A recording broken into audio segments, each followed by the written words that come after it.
మీ మోకాల నొప్పులకు ఎటువంటి సర్జరీ లేకుండా ఎపియాన్ పెయిన్ క్లినిక్ అందిస్తున్న అత్యాధునిక చికిత్స. Welcome to Suman TV. నేను మీ నవీన్. ప్రస్తుతం మనం చూస్తే క్యాన్సర్ అనేది ఒక భయంకరంగా మారిపోతూ ఉంది. దీనిపైన ఒక అవేర్నెస్ రాకపోతే ఫ్యూచర్లో ఇంట్లో నలుగురుంటే ఒకరికైనా డయాబెటిక్ ఏ విధంగా అటాక్ అయిందో అలా క్యాన్సర్ పేషెంట్స్ తయారవుతారని చెప్పేసి WHOనే చెప్తా ఉంది, వరల్డ్ హెల్త్ ఆర్గనైజేషన్ వారు. సో అసలు మన వంటింట్లో కొన్ని ఆహార పదార్థాల వల్లే మనకు క్యాన్సర్ వస్తుందని మీలో ఎంతమందికి తెలుసు? సో అలాంటి ఆహార పదార్థాలు ఏంటి, వాటి నుంచి మనం ఏ విధంగా దూరం అవ్వాలి అనేది తెలుసుకుందాం. ఇప్పుడు మనతో ఉన్నారు ప్రముఖ న్యూట్రిషనిస్ట్ డాక్టర్ ఓం ప్రకాష్ గారు. హాయ్ సార్, నమస్తే అండి. నమస్తే సార్, నిజంగా వణుకు పుట్టించే నిజాలండి ఇవి. మనకు తెలిసి ఇది తప్పు అని తెలిసినా కూడా కొద్దిమంది తెలిసి చేస్తున్నారు. కొద్దిమంది ఏంటంటే దీనివల్ల నాకేం కాదు, ఈ ఒక్కరోజే కదా నేను తింటున్నాను, ఏమవుతుంది అని చెప్పేసి ఆ ఆహార పదార్థాలు తీసుకుంటూ ఉంటారు. అలా అది క్యాన్సర్ కారకంగా మారుతుంది అని విన్నాను. అలాంటి ఆహార పదార్థాలు ఏంటండి? మీరు ఎంతసేపు ఆహార పదార్థాల గురించి మాట్లాడుతున్నారు, దానికంటే ముందు ఇంకొక డేంజరస్ విషయం మీకు చెప్తాను. ప్లీజ్.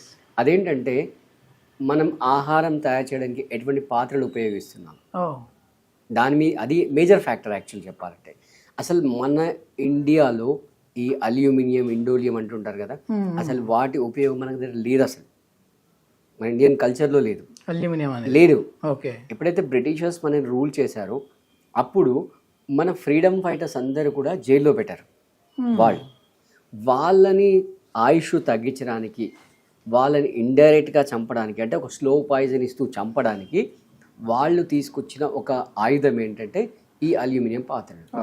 సో జైల్లో వాళ్ళకి వంట ఈ అల్యూమినియం పాత్రలో చేసి వడ్డించేవారు. దాని ద్వారా వాళ్ళని తొందరగా చంపేయాలి, ఇండైరెక్ట్గా చంపేయాలి అని వాళ్ళ ప్లాన్ అనమాట.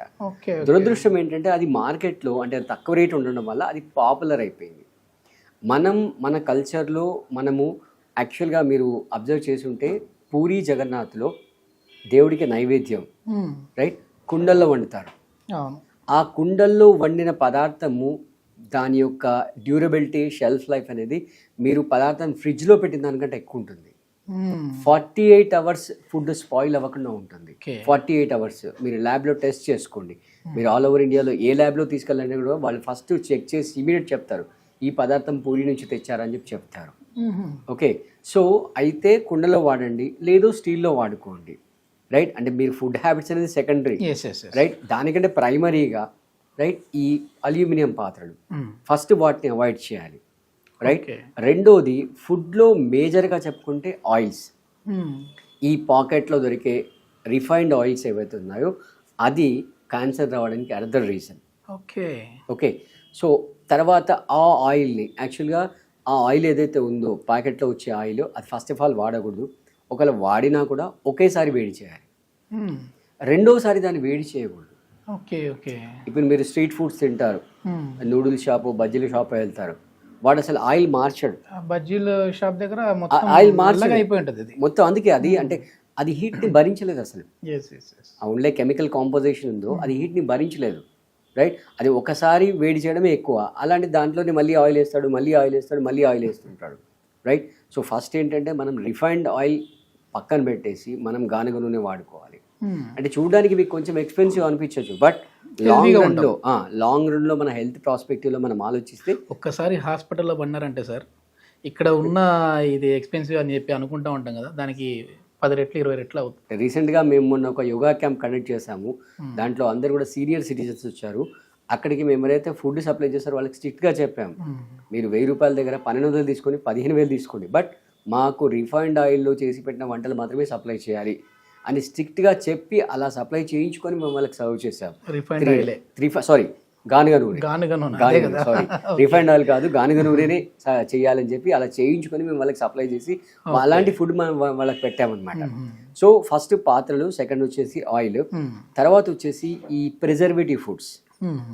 ఈ మధ్యలో మనకు వెస్ట్రన్ కల్చర్ ఎక్కువ వచ్చేసి ఈ semi cooked foods, half cooked foods, preservative foods, packet foods. ఈ ప్యాకెట్ ఫుడ్స్లో వాళ్ళు ఏదైతే ఆ షెల్ఫ్ లైఫ్ పెంచడానికి దాంట్లో కెమికల్స్ వాడుతుంటారు, సాల్ట్స్ ఎక్కువగా వాడుతుంటారు. రైట్. తర్వాత ఈ అయోడైజ్డ్ సాల్ట్, రైట్, మనం ఖచ్చితంగా రాక్ సాల్టే వాడాలి. ఓకే. తర్వాత ఈ గ్రిల్ ఫుడ్స్, రైట్, ఈ grill foods especially chicken, grill chicken చాలా ఇష్టంగా చాలా తింటూ ఉంటారు. ఇష్టంగా చూడడానికి తింటుంటారు. మంచిగా అది కొంచెం అట్లా మాడిపోయి ఉంటే ఇంకా టేస్ట్ ఉంటుంది అని అంటారు. అసలు మాడే తినకూడదు అంటారు కదా సార్. అసలు ఆ ఆయిల్ మాడిపోతుంది, రైట్. ఇంకోటి ఏంటంటే ఆ లెగ్ పీస్ ఉంది కదా, ఆ లెగ్ పీస్ మజిల్ పెరగడానికి వాళ్ళు స్టిరాయిడ్స్ ఇంజెక్షన్స్ ఇస్తున్నారు. ప్రతి బర్డ్కి ఇండివిజువల్గా ఇస్తారు, ప్రతి బర్డ్కి, ఈచ్ అండ్ ఎవ్రీ బర్డ్కి. సో అవి మన లోపల వచ్చేస్తుంటాయి. మీరు అబ్జర్వ్ చేసినట్లయితే ఈ మధ్యలో చాలా మంది విమెన్కి కానీ మెన్కి కానీ థైరాయిడ్ ప్రాబ్లం రావడానికి చికెన్ రీజన్. Okay, right. తర్వాత ఒడిగన్సే ఈ అజినోమోటో సాల్ట్ అని ఉంటుంది, టేస్టింగ్ సాల్ట్ అంటే, రైట్. ఈ టేస్టింగ్ సాల్ట్ ఇప్పుడు మీరు షాప్లో వెళ్ళి తిన్నారు, ఫంక్షన్లో వెళ్ళి తిన్నారు అనుకోండి, వాళ్ళు ఖచ్చితంగా యాడ్ చేస్తారు.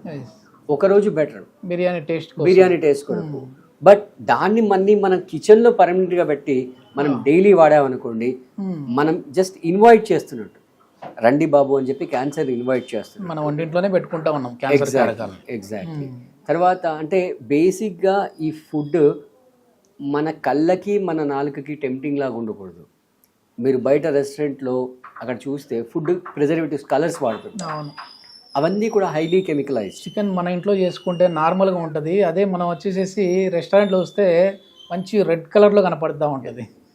ఈవెన్ మీకు కలర్స్ కలుపుతూ ఉంటారు. రెస్టారెంట్లో గోంగూర చికెన్ అని పెడతాడు, వాడు గోంగూర వాడు ఓకే గ్రీన్ కలర్ అంటే 5-10 రూపీస్లో అయిపోతుంది. గోంగూర అంటే మళ్ళీ 50-100 రూపీస్ కావాలి వాడు. అయినా గోంగూర కలిపిన మరి అంత కలర్ రాదు. ఎగ్జాక్ట్లీ, కలర్ రాదు, రైట్. మనకు కావాల్సింది కళ్ళకి టెంప్టేషన్, రైట్. సో ఈ విధంగా ఈ కెమికల్స్ అంటే ఈ కలర్లో కానీ, ఆయిల్లో కానీ, ఈ టేస్టింగ్ సాల్ట్లో కానీ, ఈ ప్రిజర్వేటివ్స్లో, ఈ 4 దగ్గర హైలీ డేంజరస్ కెమికల్స్ ఉంటాయి. ఆ కెమికల్స్ అన్నీ మన బాడీలోకి వెళ్తున్నాయి, వెళ్ళి అవి డిపాజిట్ అయిపోతున్నాయి. ఇంకా చెప్పాలంటే ఈ కొన్ని మోడర్న్ మెడిసిన్స్, ఇప్పుడు ఆ మెడిసిన్స్ గురించి మాట్లాడే కంటే ముందు మనం ఎట్లాగో వంటింట్లో మనకు తెలిసి అంటున్నాము.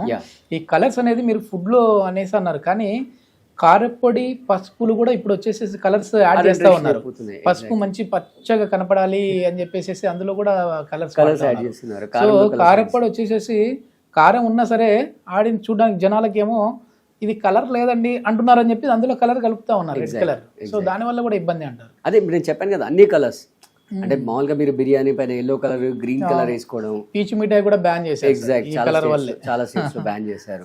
అంటే ఆ లేయర్ వస్తుంది, కొన్ని మిఠాయిల పైన ఒక లేయర్ వస్తుంది. ఆ లేయర్ వల్ల కూడా యాక్చువల్ గా అది సిల్వర్ లేయర్, అది యాక్చువల్ గా సిల్వర్ లేయర్, బట్ ఇప్పుడు సిల్వర్ కాస్ట్లీ అయిపోయింది. సో ఈ లో కాస్ట్ గా ఉండే అల్యూమినియం, ఈ ఫాయిల్స్ అన్ని వాటి మీద వేసేస్తున్నారు. అవి కూడా క్యాన్సర్ కి ఎట్లాంటి మెడిసిన్స్, కొన్ని హానికరమైన మెడిసిన్స్, వాటిలో కూడా అవన్నీ అంటే కంటిన్యూగా వాడుతూ పోవడం వల్ల మన బాడీలో అవి డిపాజిట్ అయిపోతుంది. మీరు చెప్పిన దాంట్లో ఇందాక ప్రతి ఒక్కరూ ఆలోచించదగిన పాయింట్ ఏంటంటే సార్, ఇప్పుడు మట్టి కుండల్లో చేసే ఫుడ్ ఉంది కదా, అది కావాలంటే నీకు 2 రోజుల వరకైనా నిల్వ ఉంటుంది మంచిగా చెడిపోకుండా అనేసి. కానీ మన వాళ్ళు ఏంటంటే నార్మల్గా ఫుడ్ చేస్తున్నారు, అది వచ్చేసేసి ఫ్రిడ్జ్లో పెట్టి మళ్ళీ వేడి చేస్తుంటారు. అది ఎంతవరకు కరెక్ట్ అంటారు? 100% రాంగ్. అంటే ఒకసారి చల్లగా అయిన తర్వాత మళ్ళీ వేడి చేయకూడదు. అసలు చెప్పాలంటే మనము అంటే అది ఇప్పుడు ప్రాక్టికల్గా పాసిబుల్ కాదు, బట్ ఫుడ్ కుక్ చేసిన తర్వాత వితిన్ హాఫ్ అన్ అవర్ 1 అవర్లో కన్జ్యూమ్ చేసేసుకోవాలి. వితిన్ హాఫ్ అన్ అవర్ 1 అవర్లో కన్జ్యూమ్ చేసుకోవాలి, రైట్. అండ్ ఇమీడియట్గా సర్వ్ చేసుకొని తినేసేయాలి. కానీ కొంచెం కష్టం ఇప్పుడు, ఎందుకంటే అందరూ బిజీ లైఫ్. ఆఫీస్కి వెళ్ళేటప్పుడు ఇక్కడ వంట చేసుకుంటే మళ్ళీ మధ్యాహ్నం తినేస్తూ ఉంటారు. సో సమ్వాట్ ఓకే, నైట్ తీసుకుంటారు, సమ్వాట్ ఓకే. బట్ అంతేగాని ఇవాళ చేసిన కర్రీని ఫ్రిడ్జ్ లో పెట్టి రేపు తినడము, పోనీ ఫ్రిడ్జ్ లో పెట్టి తినడం అంతవరకు ఓకే, దాన్ని తీసి మళ్ళీ బయట పెట్టి మళ్ళీ దాన్ని వేడి చేయడం, రైట్, మళ్ళీ దాన్ని చల్లార్చడం, ఇవన్నిటి వల్ల ఏంటంటే దాంట్లో ఏదైతే పోషక విలువలు ఉంటాయో అవి పోతాయి. At the same time harmful chemicals అన్ని దాంట్లో వస్తుంటాయి, రైట్. అసలు ఫ్రిడ్జ్లో పెట్టకూడదు, రైట్.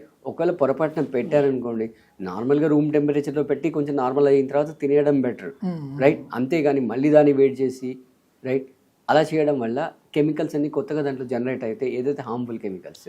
సో మేజర్గా మన వ్యూవర్స్కి మనం చెప్పేది ఏంటంటే food colours, right, preservatives, tasting salt plus oils, ఈ 4 మీద మీరు ఫోకస్ చేస్తే మన పాత్రలు కూడా ఎగ్జాక్ట్, ఎందుకంటే అందరూ మెయిన్ పాత్ర ఎక్కువ, పాత్రల పాత్ర చాలా ఎక్కువ. సో ఈ 5 పాయింట్స్ మీద మీరు ఫోకస్ చేయండి. వీటి మీద కనుక మీరు కేర్ తీసుకున్నట్టయితే మీకు లైఫ్ లాంగ్ క్యాన్సర్ మీ దరిచేయదు. ఎస్, నిజంగా ఏంటంటే ఇంట్రడక్షన్లో చెప్పినట్టుగా వరల్డ్ హెల్త్ ఆర్గనైజేషన్ వల్లే అండ్ ప్రపంచ ఆరోగ్య సంస్థ వల్లే చెప్పిన మాట ఇది. దీని మీద ఒక అవేర్నెస్ అయితే తీసుకొని రావాలి. రాబోయే రోజుల్లో ఇంటికి ఒక క్యాన్సర్ పేషెంట్ తయారయ్యే విధంగా ఉంటుంది. దీనికి సంబంధించి ఒక అవేర్నెస్ క్రియేట్ చేయకపోతే అని చెప్పేసి చెప్తా ఉన్నారు. సో ఈ 5 పాయింట్లు కూడా అంటే ఓం ప్రకాష్ గారు చెప్పినట్లుగా ఈ 5 పాయింట్ల మీద ఫోకస్ చేసి మీ ఆరోగ్యం మీ చేతిలోనే ఉంది కాబట్టి ఈ కలరింగ్ కావచ్చు, టేస్టింగ్ సాల్ట్ కావచ్చు, ఇట్లాంటివన్నీ వాడకుండా ఉంటేనే మంచిది. Thank you sir. Thank you.